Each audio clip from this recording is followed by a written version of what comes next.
না ফ্রেন্ডস, শুভ দুপুর। আর সর্বপ্রথমে জানাই সবাইকে আমি শুভ রথযাত্রার শুভকামনা এবং আন্তরিক শুভেচ্ছা।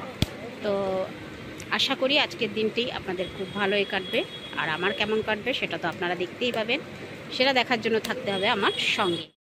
তো চলো আজকের দিনটা শুরু করা যাক। চলে আসলাম আবার সমুদ্র পাড়ে, আর শুধু এই কারণেই এসেছি যে কালকের ভিড়টা তোমরা দেখেছিলে, আর আজকের ভিড়টাও একটু দেখে নাও। আজকেও অনেকটাই ভিড়, আর এগুলো সব হচ্ছে আমাদের এখানকার লোকাল লোকেরা, কারণ উড়িষ্যার বাইরে থেকে যারা আসে তারা মোটামুটি রুম নিয়ে থাকবে। তো এরা তো সব এখানকারই লোক, উড়িষ্যারই মোটামুটি লোক। তো তারা কোথায় থাকবে, যেখানে যে যেরকম পেরেছে সেরকম, বা আশ্রয়স্থল বলো সেরকম, তারা সেই যেরকম জায়গায় রয়েছে। তো ওই জন্য এখন সমুদ্র পাড়ে ওরা থাকতে পারে, কোনো অসুবিধে নেই। তো আমি সেই জন্যই এসেছিলাম যে আজকের ভিড়টা দেখানোর জন্য। আর মোটামুটি অনেকেই বাঙালিরাও বসে আছে, এই যে পরিবার নিয়ে সব বসে আছে। আর বেশ ভালো লাগছে, সবাই বেশ এনজয় করছে। আর আজকে সারা দুপুর ওনার রয়েছে, আমি না একটুখানি ভিডিও করতে পারিনি, ভীষণ কালকে বকাও খেয়েছি ভিডিও করার জন্য। কালকে বকাও খেয়েছি, আমাকে বারণ করা গেছে, মানে ওয়ার্নিং দেওয়া গেছে যে তুমি আর মোবাইল ধরবে না, তোমার শুধু ফোন আসলে মোবাইল ধরবে, না সেটা ধরবে না। তো সেটাও একটা ব্যাপার। একটা জিনিস দেখো দেখো কি অবস্থা। এই টাইম হয়ে গেল, এবার উঠতে বলা হবে সবাইকে। মানে ভেতরে চলে যাচ্ছে, ভীষণ ঢেউ রয়েছে, তো ভেতরে চলে যাচ্ছে সবাই।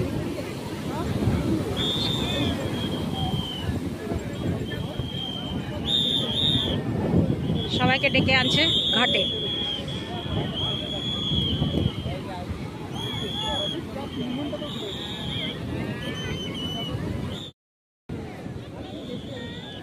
দেখো, দেখতে পারো, এই দেখো সব লাইফ গার্ডরা চলে আসলো, দেখেছো? সবাই চলে এসছে, বারণ করছে স্নান করার জন্য।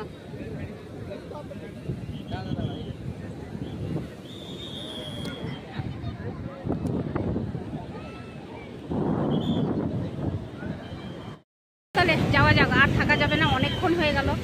ওনার এখনও দোকান থেকে বেরায়নি, আমি চা খাওয়ার নাম করে লুকিয়ে লুকিয়ে এসেছি। আর বেশিক্ষণ থাকা যাবে না, সমুদ্র তো রয়েছে আর আমিও আছি আপাতত।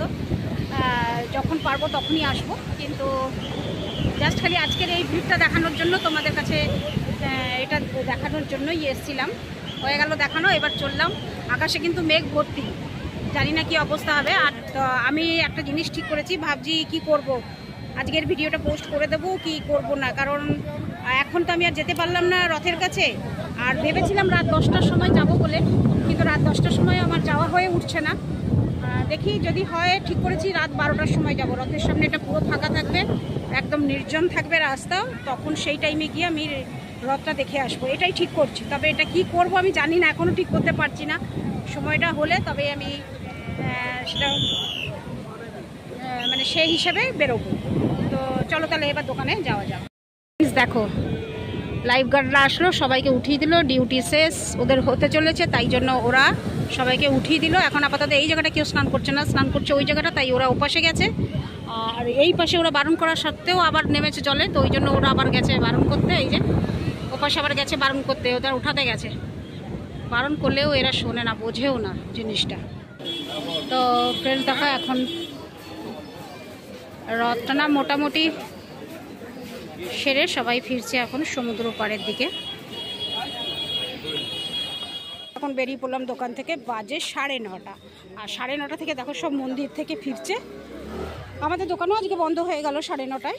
তো মন্দির থেকে সবাই এখন ফিরছে, দেখো কীরকম আকারের ভিড়। আপাতত রথটা না স্থগিত থাকলো, আবার গিয়ে কালকে টানা হবে, আজকের জন্য বন্ধ থাকলো রথটা না। তো দেখতেই পাচ্ছ প্রচণ্ড ভিড়। এখন সবাই যাবে সমুদ্র পাড়ে, সমুদ্র পাড়ে গিয়ে বিশ্রাম নেওয়া, শোয়া, এরা সব সমুদ্র পাড়ে গিয়ে ঘুমাবে।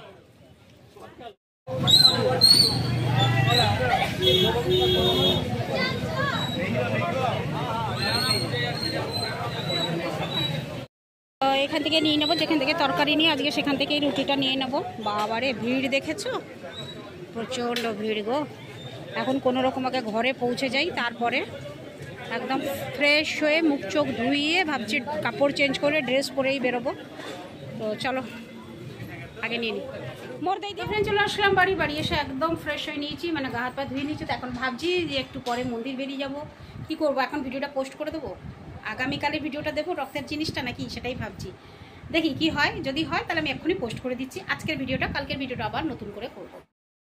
তো ফ্রেন্ডস চলো, এখন আপাতত বাজে 10টা 35। তো আমি ভাবলাম যে আজকের ভিডিওটা এইটুকুই থাক, এইটুকুতেই আজকে ভিডিওটা তোমাদের কাছে পাঠিয়ে দিচ্ছি।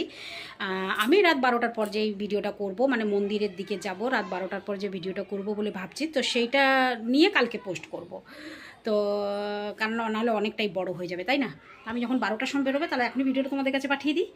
আর এটাও বলে রাখি যে জগন্নাথ মহাপ্রভুর রথ এখনও মন্দিরের থেকে বাইরে কোথাও গেল না, মানে একটুখানিও এগায়নি, ওই এক জায়গাতে দাঁড়িয়ে আছে।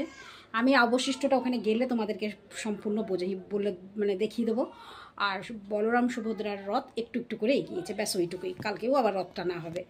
তো আজকে এবারে লোক সংখ্যা আমরা ভেবেছিলাম যে এতটা হবে না, এবারে দেখছি রেকর্ড ভেঙে দিচ্ছে একদম। ও অনেক অনেক অনেক বেশি লোক সংখ্যা। তো যাই হোক, চলো তাহলে আজকের ভিডিওটা এখানেই শেষ করি। ফিরে আসছি আবার কালকে সকালে নতুন একটা ভিডিও নিয়ে। ততক্ষণের জন্য পাকাইকে বিদায় দাও। টাটা, গুড নাইট, শুভরাত্রি, জয় হিন্দ। ভালো থাকবেন সবাই। ফিরে আসছি আমি আপনাদের পাকাই। আর হ্যাঁ, এখানে ভিডিওটা শেষ হলো। এবার যে ভিডিওটা আজকে রাত থেকে করব সেটা কিন্তু অবশ্যই দেখো, তাহলে জগন্নাথ মহাপ্রভুকে দেখতে পাবে। অবশ্য আমি জানি না আমি ভিড়ের মধ্যে ঢুকছি কিনা, এখনও আমি শুনছি যে মন্দিরের সামনে অনেকটাই ভিড় রয়েছে। তো যাই হোক, তো চলো দেখতে থাকো।